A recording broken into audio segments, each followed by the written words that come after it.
Hi everyone, स्वागत है आप सभी का आपके अपने चैनल हिंदी निकेतन पर।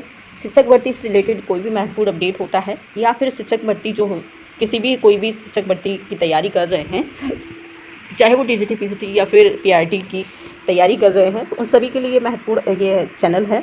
साथ ही मैं कहना चाहूँगी जो लोग हिंदी सब्जेक्ट की तैयारी कर रहे हैं, चाहे सामान्य हिंदी की, पुलिस, एसएससी, लेखपाल, किसी भी वर्ग की तैयारी कर रहे हैं, तो सभी के लिए ये चैनल के माध्यम से हिंदी सब्जेक्ट की तैयारी कराई जाती है। यहाँ पर आप लोग देख सकते हैं प्रैक्टिस सेट जो है 3 स्टार्ट हो गया है और कहीं ना कहीं बीपीएससी के जो एग्ज़ाम देने वाले हैं, बीपीएससी के लिए हमने 5000 प्रश्नों की प्रश्नोत्तरी श्रृंखला को रखा है, जिसमें बहुत ही महत्वपूर्ण प्रश्न हैं जो हर बार बीपीएससी में रिपीटेड प्रश्नों को रखा गया है और उन्हीं प्रश्नों को यहाँ पर तैयार कराया जा रहा है नेक्स्ट एग्जाम यानी कि टीआरई 3 और टीआरई 4 के लिए। तो जो लोग चैनल पर नए हैं, चैनल को सब्सक्राइब जरूर कर लें, बेल आइकन प्रेस कर लें, जिसके आने वाली कोई भी महत्वपूर्ण अपडेट है सबसे पहले आपको मिलती रहे। यहाँ पर आप लोग देखेंगे लिखा हुआ है कि हिंदी को राजभाषा, भारत की राजभाषा कब बनाया गया था। आपको पता होगा हिंदी को राजभाषा आयोग एक गठित हुआ था और उसके आधार पर हिंदी को राजभाषा का दर्जा मिला हुआ था।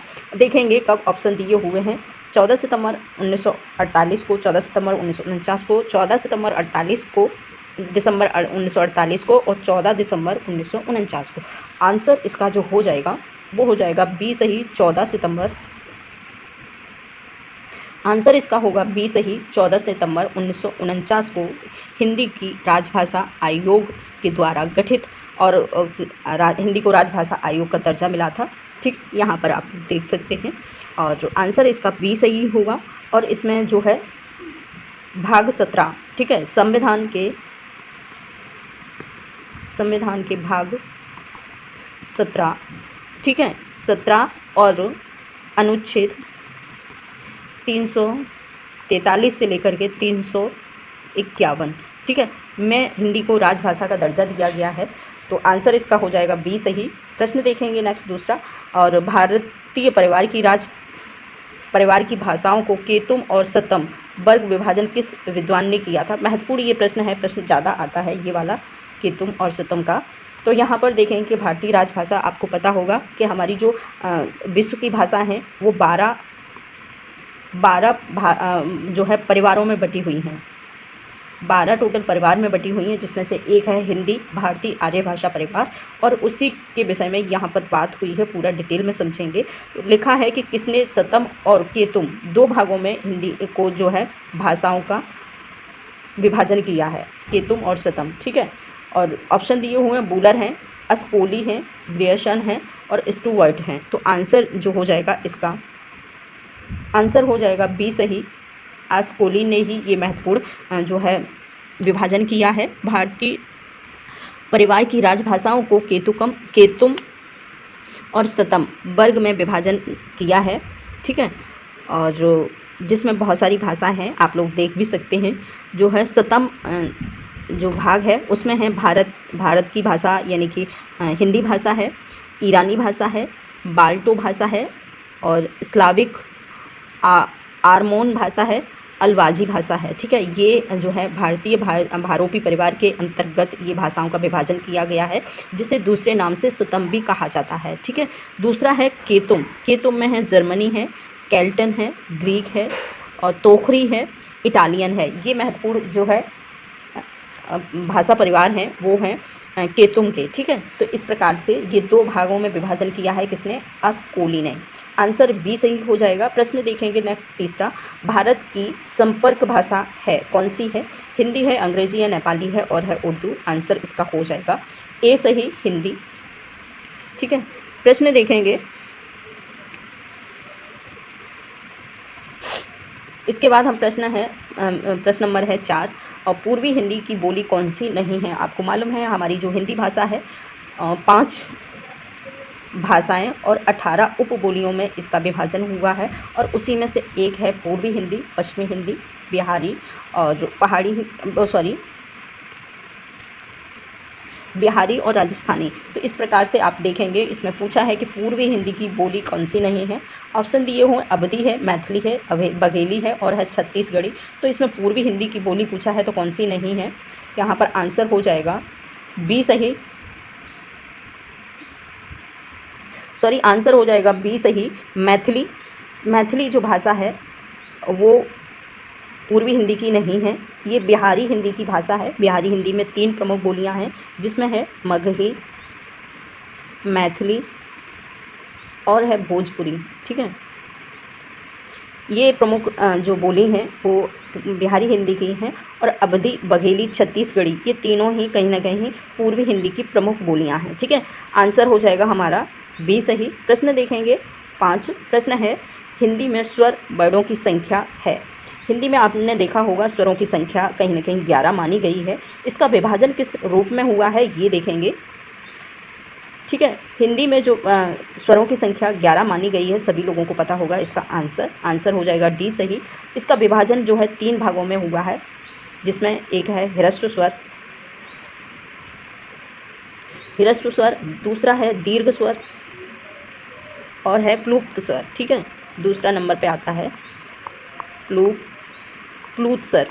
ठीक है, तो इस प्रकार से ये 3 जो है भागों में स्वरों को विभाजित किया गया है और टोटल स्वरों की संख्या जो है 11 है। ठीक है, आंसर हो जाएगा सी सही। प्रश्न देखेंगे 6। मात्रा उच्चारण के आधार पर, ठीक है, स्वर के कितने भेद किए गए हैं। ऊपर जो हमने समझाया है आंसर उसी का है। और यहाँ पर दिए हैं 2 हैं, 3 हैं, 4 हैं, 5 हैं। तो आपने अभी हमने ऊपर इसका डिटेल दिया था। तो कहीं ना कहीं जो स्वरों की विभाजन है वो 3 भागों में किया गया। आंसर इसका हो जाएगा बी सही 3। प्रश्न देखेंगे नेक्स्ट दूसरा। प्रश्न नंबर है 7। हिंदी में शुद्ध वर्तनी शब्द है। ठीक है, कालिदास, भास्कर, कैलाश और अमावस्या। तो शुद्ध हमको बताना है, आंसर इसका हो जाएगा डी सही। आंसर होगा इसका डी सही, अमावस्या। प्रश्न देखेंगे, अशुद्ध वर्तनीय वाला शब्द हमें बताना है कौन सा है। आविष्कार, बिरहड़ी, परिस्थित और कालिदास। ठीक है, आंसर होगा इसका प्रश्न नंबर जो है 8 का आंसर हो जाएगा बी सही। 8 का आंसर हो जाएगा बी सही, बिरहड़ी। आंसर अशुद्ध है, बाकी सारे जो है शुद्ध पूछे हैं, अशुद्ध आंसर हमको बताना। बाकी सभी शुद्ध हैं, सही लिखे हैं। कालिदास, परिशिष्ट और आविष्कार सभी सही लिखे हुए हैं। बाकी बिरहड़ी सही नहीं है, इसमें छोटी की मात्रा आती है, तो इसीलिए यहाँ पर आंसर हो जाएगा बी सही। प्रश्न देखेंगे 9 को। निम्नलिखित में से कौन सा वाक्य शुद्ध है। मैं आपकी सुगमता पर मुग्ध हूँ, मैं आपके सौजन्य पर मुग्ध हूँ, मैं अपनी सुजन्य पर मुग्ध हूँ। इनमें से तीनों वाक्य अशुद्ध हैं। आंसर इसका हो जाएगा प्रश्न नंबर 9 का, वो हो जाएगा, आंसर हो जाएगा इसका बी सही। मैं आपके सौजन्य पर मुग्ध हूँ। ठीक है, बाकी सारे के सारे जो ऑप्शन हैं वो गलत हैं। आंसर बी सही होगा। प्रश्न नंबर देखेंगे 10। मतेक में संधि है। ठीक है, तो मतेक में जो संधि है ऑप्शन दिए हुए हैं, गुण संधि है, वृद्धि संधि है, अयाधि है या फिर गेड़ संधि है। आंसर हो जाएगा 10 का प्रश्न नंबर बी सही, यानी कि वृद्धि संधि इसमें है। किस प्रकार से है ये भी देखेंगे आप लोग। आंसर होगा बी सही, वृद्धि संधि। वृद्धि संधि का एक फॉर्मूला है, वो देखेंगे आप। फॉर्मूला है आ और आ के बाद यदि कोई अन्य स्वर आता है तो वहाँ पर ए या फिर औ हो जाता है। ठीक है, तो इसी फॉर्मूले के आधार पर हम देखेंगे मतेक।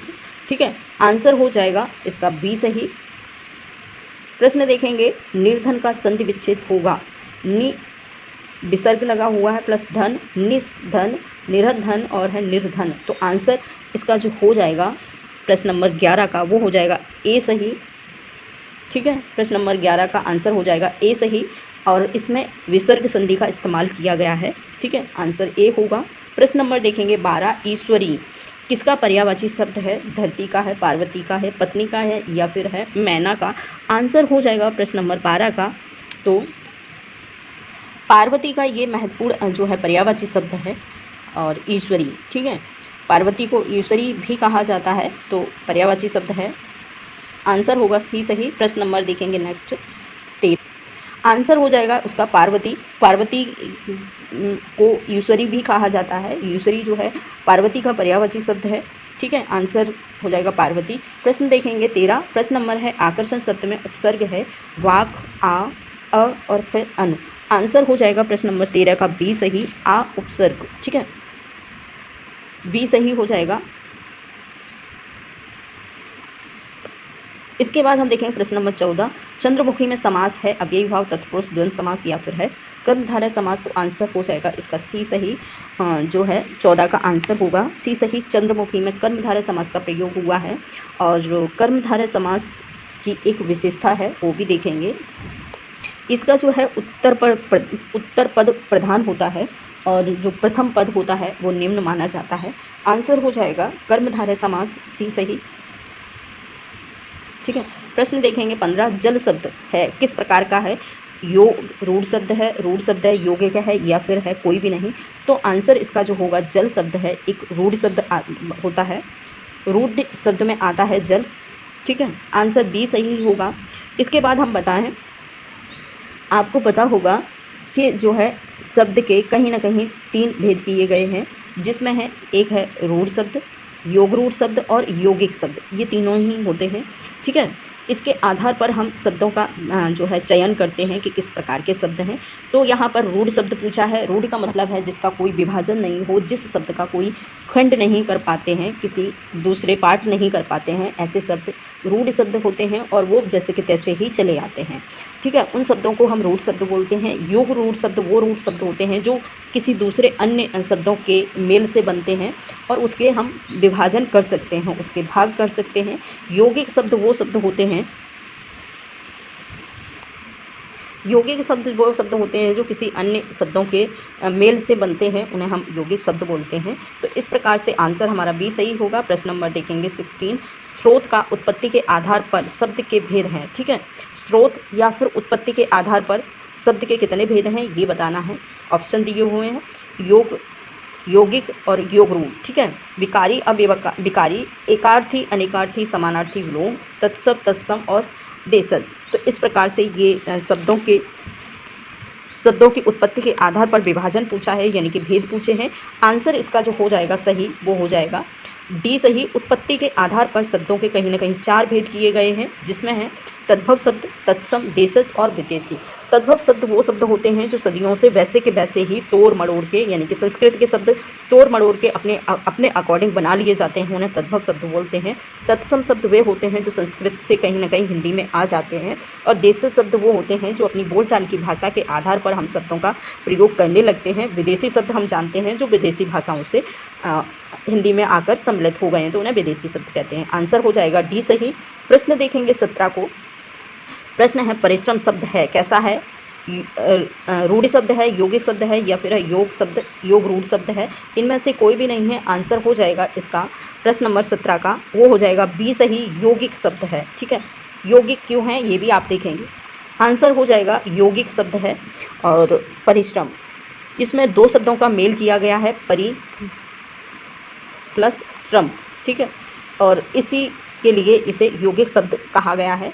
तो आंसर हो जाएगा हमारा बी सही, परिश्रम एक यौगिक शब्द है। प्रश्न नंबर देखेंगे 18, हरि का अनेकार्थी शब्द नहीं है। हरि का अनेकार्थी किसको नहीं कहा जाता है? घोड़ा को हरि नहीं कहा जाता, पक्षी को, शिव को या फिर है तोता को। तो आंसर हो जाएगा प्रश्न नंबर 18 का बी सही, पक्षी को हरि नहीं कहा जाता है। ठीक है, आंसर होगा बी सही, बाकी सबको हरि कह सकते हैं। और इसमें जो है तोता को, शिव को, हाथी को, विष्णु को, पहाड़ को, सिंह, वानर को, सूर्य को आदि शब्द को हरि कहा जा सकता है। ठीक है, इसके बाद प्रश्न नंबर देखेंगे 19। प्रश्न है पत्राचार शब्द में कौन सा प्रत्यय है? पत्राचार, ठीक है, शब्द में कौन सा प्रत्यय है? और प्रत्यय आपको पता होगा शब्द के पीछे लगाए जाते हैं। ठीक है, और उपसर्ग जो है शब्द के आगे लगाए जाते हैं, उन्हें उपसर्ग कहते हैं, और जो शब्द के पीछे लगते हैं और उन्हें हम प्रत्यय कहते हैं। तो इसमें पूछा है पत्राचार में कौन सा प्रत्यय है। ठीक है, ऑप्शन दिए हुए हैं, चार है, अचार है, आचार है और आर है। तो आंसर 19 का हो जाएगा डी सही, आचार। ठीक है, पत्र प्लस आचार, आंसर हो जाएगा डी सही, पत्र प्लस आचार। इस प्रकार से हम देख सकते हैं कि जो है पत्राचार में कौन सा प्रत्यय है। तो आंसर हो जाएगा डी सही। प्रश्न देखेंगे 20। प्रश्न है हिंदी में लिंग कितने प्रकार के होते हैं। बहुत ही कॉमन जैसे प्रश्न है, बहुत ज़्यादा हार्ड प्रश्नों को नहीं लिया है, क्योंकि आपने देखा होगा कहीं ना कहीं बीपीएससी में तैयारी 2 का और तैयारी 1 के जो पेपर आए हैं वो कहीं ना कहीं एक सिंपल बेस पर बनाए गए प्रश्न हैं, ना कि उनकी लैंग्वेज बहुत हार्ड है। तो हार्ड लैंग्वेज नहीं रखा है बीपीएससी ने, उसी के आधार पर इन प्रश्नों को रखा हुआ है, उनका कलेक्शन किया है। तो कहीं ना कहीं आपके लिए ये बहुत ही लाभप्रद हो सकते हैं ये प्रश्न और ये प्रैक्टिस सेट। तो ज़रूर पूरा वीडियो ज़रूर देखिएगा। प्रश्न देखेंगे हिंदी में लिंग कितने प्रकार के होते हैं। 2 होते हैं, 3 होते हैं, 4 होते हैं या फिर 5 होते हैं, हम सभी लोग जानते हैं। प्रश्न नंबर 20 का है ए सही। 2 लिंग होते हैं जिसमें स्त्रीलिंग और पुल्लिंग 2 ही लिंग हिंदी में हैं। संस्कृत में 3 लिंगों का प्रयोग होता है, स्त्रीलिंग, पुल्लिंग और नपुंसकलिंग। ठीक है, हिंदी में बट 2 ही लिंग होते हैं। इसके बाद प्रश्न आंसर हो जाएगा आपका ए सही 2। प्रश्न देखेंगे 21। हिंदी में वचन कितने प्रकार के होते हैं। हिंदी में जो है वचन बताना है। ऑप्शन दिए हुए हैं 3 हैं, 4 हैं, 1 हैं और 2 हैं। तो हम सभी लोग जानते हैं हिंदी में कितने वचन होते हैं। प्रश्न नंबर हो जाएगा, आंसर हो जाएगा इसका सी सही। सी का आंसर हो जाएगा 2 सही। एक वचन और दूसरा होता है बहुवचन। ठीक है, बहुवचन 2 प्रकार के वचन हिंदी में पाए जाते हैं। ठीक है, और प्रश्न देखेंगे हिंदी के कुल कितने सर्वनाम हैं। हिंदी में कुल कितने सर्वनाम हैं। ठीक है, आप देख सकते हैं सर्वनाम के भेद भी होते हैं और इसमें तो ये पूछा है कि कुल कितने सर्वनाम हैं हिंदी में। ठीक है, सबके अलग अलग सर्वनाम होते हैं। संस्कृत में अलग सर्वनामों की संख्या है, हिंदी में अलग है। और सर्वनाम किसे कहते हैं, जो शब्द संज्ञा के स्थान पर प्रयुक्त किए जाते हैं उन्हें हम सर्वनाम कहते हैं। जैसे मैं, तुम, तुम्हारा, आपका, ये सारे के सारे सर्वनाम हैं। ठीक है, तो टोटल सर्वनामों की संख्या पूछा है हमको। आंसर हो जाएगा इसका डी सही। 11 जो है टोटल हिंदी में सर्वनाम है। याद रखिए ये प्रश्न बहुत ही महत्वपूर्ण है, तो इसको ज़रूर नोट डाउन कर लेंगे तो बहुत अच्छा रहेगा। और आंसर हो जाएगा इसका 11। हिंदी में टोटल 11 सर्वनाम हैं। कौन कौन से हैं आप नोट डाउन भी कर सकते हैं, और वो हैं मैं, तुम, आप, यह, वह, सो, जो, कोई, क्या, कौन, कुछ। ये प्रमुख जो है हिंदी के सर्वनाम हैं, बहुत बार आते हैं ये। ठीक है, तो इनको ज़रूर याद रखिएगा। प्रश्न देखेंगे नेक्स्ट दूसरा, मेरा कुत्ता काला है वाक्य में काला शब्द क्या है, किस प्रकार का विशेषण है। ठीक है, ये पूछा है, विशेषण के शब्द पूछे हैं यहाँ पर। और विशेषण हम सभी लोग जानते हैं, जो शब्द संज्ञा या सर्वनाम की विशेषताएं बताते हैं उन्हें हम विशेषण कहते हैं। तो यहाँ पर देखा है कि जो काला है वो काला शब्द किस प्रकार का विशेषण है ये बताना है। ऑप्शन दिए हुए हैं प्रविशेषण है, विधेय विशेषण है, सर्वनामिक विशेषण है या फिर अंतर विशेषण है। तो आंसर इसका जो हो जाएगा प्रश्न नंबर 23 का वो हो जाएगा बी सही। ठीक है, प्रश्न नंबर बी सही, विधेय विशेषण का प्रयोग हुआ है यहाँ पर। ठीक है, आंसर होगा बी सही। इसके बाद हम देखेंगे प्रश्न नंबर 24, टहलना स्वास्थ्य के लिए अच्छा है वाक्य में टहलना शब्द क्या है, पूर्वकालिक क्रिया है या फिर सहायक क्रिया है और क्रियार्थक संज्ञा है या फिर नाशबोधक क्रिया है। आंसर जो होगा इसका 24 का वो हो जाएगा सी सही। क्रियार्थक संज्ञा का प्रयोग हुआ है यहाँ पर टहलने के लिए। ठीक है, प्रश्न नंबर देखेंगे 25 को। प्रश्न है मैंने पुस्तक पढ़ी वाक्य में वाच्य क्या है।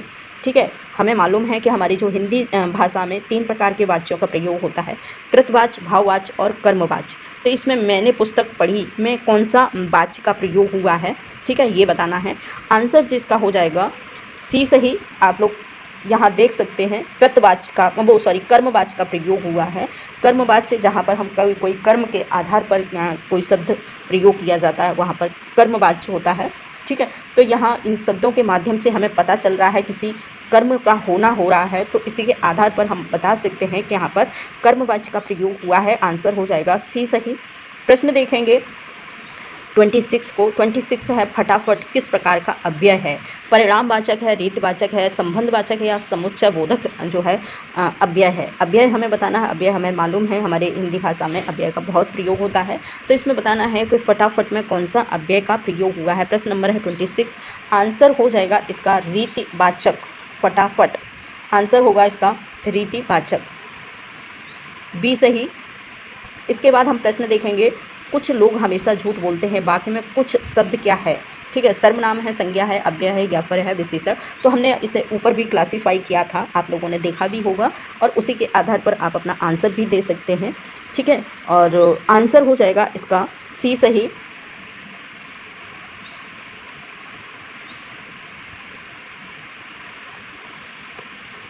आंसर इसका हो जाएगा जो है सर्वनाम। ठीक है, ए सही, आंसर होगा इसका ए सही। सर्वनाम कुछ हमने बताया था, हिंदी में टोटल 11 सर्वनामों का प्रयोग होता है, उसमें से एक है कुछ। इसके बाद हम देखेंगे प्रश्न नंबर 28। दरवाजे पर कोई खड़ा है, वाक्य में कोई शब्द क्या है? संख्या वाचक सर्वनाम है, निश्चयवाचक सर्वनाम है, या फिर अनिश्चयवाचक है, या फिर है निजवाचक सर्वनाम। ठीक है, आपको पता होगा जो सर्वनाम के टोटल 6 भेद किए जाते हैं, 6 भेद होते हैं, जिसमें है 4 ये दिए हुए हैं। ठीक है, इसके बाद हम देखेंगे तो इसमें जो कुछ है क्या है, कोई है वो क्या है, किस प्रकार का सर्वनाम है। तो आंसर हो जाएगा 28 का, वो हो जाएगा सी सही, अनिश्चितवाचक है, यानी कि कुछ का अंदाज़ा नहीं है कौन है क्या है, कोई निश्चय नहीं है, इसीलिए यह एक अनिश्चयवाचक सर्वनाम के अंतर्गत आता है कोई। ठीक है, प्रश्न देखेंगे 29। वाक्य का वाक्य का प्रकार एक प्रकार नहीं है, कौन से वाक्य का? ठीक है, सरल वाक्य होता है, मिश्रित वाक्य होता है, संयुक्त वाक्य होता है, उपवाक्य नहीं होता है। आंसर हो जाएगा 29 का डी सही, आंसर होगा डी सही। ठीक है, आंसर हो जाएगा इसका डी सही, उपवाक्य कोई जो है वाक्य का भाग नहीं है, वाक्य का प्रकार नहीं है। आंसर डी सही होगा। लास्ट प्रश्न देखेंगे हम, किसी वाक्य को दूसरे प्रकार के वाक्य में परिवर्तित करना क्या कहलाता है? वाक्य रचना कहलाता है, उपवाक्य कहलाता है, या फिर वाक्य रूपांतरण कहलाता है, वाक्य संयोजक कहलाता है। आंसर हो जाएगा 30 का सी सही, वाक्य रूपांतरण। ठीक है, तो आज महत्वपूर्ण ये प्रश्नों का आज यही तक देखेंगे। इसके बाद हम नेक्स्ट दूसरा प्रैक्टिस सेट लाएंगे। तो कहीं ना कहीं आप जो लोग हिंदी सब्जेक्ट से अपने, या फिर किसी भी सब्जेक्ट से आप अपनी प्रिपरेशन कर रहे हैं, TR 1 की TR 3 की या TR 4 की संयुक्त और एस्टेट की, या फिर सक्षमता परीक्षा की, हिंदी सब्जेक्ट सब में कॉमन आता ही आता है। आपने देखा होगा लैंग्वेज का एक अलग से पार्ट आता है। तो आप किसी भी चीज़ की तैयारी कर रहे हैं, हिंदी सब में शामिल होता है, तो आप चैनल को ज़रूर ज्वाइन कर लीजिएगा। ठीक है, साथ में बेल आइकन प्रेस कर लें, जिससे कि आने वाला कोई भी प्रैक्टिस सेट आपसे छूटे नहीं और आपकी तैयारी कभी और बेहतरीन तरीके से हो सके। ठीक है, तो आज इतना ही, थैंक यू।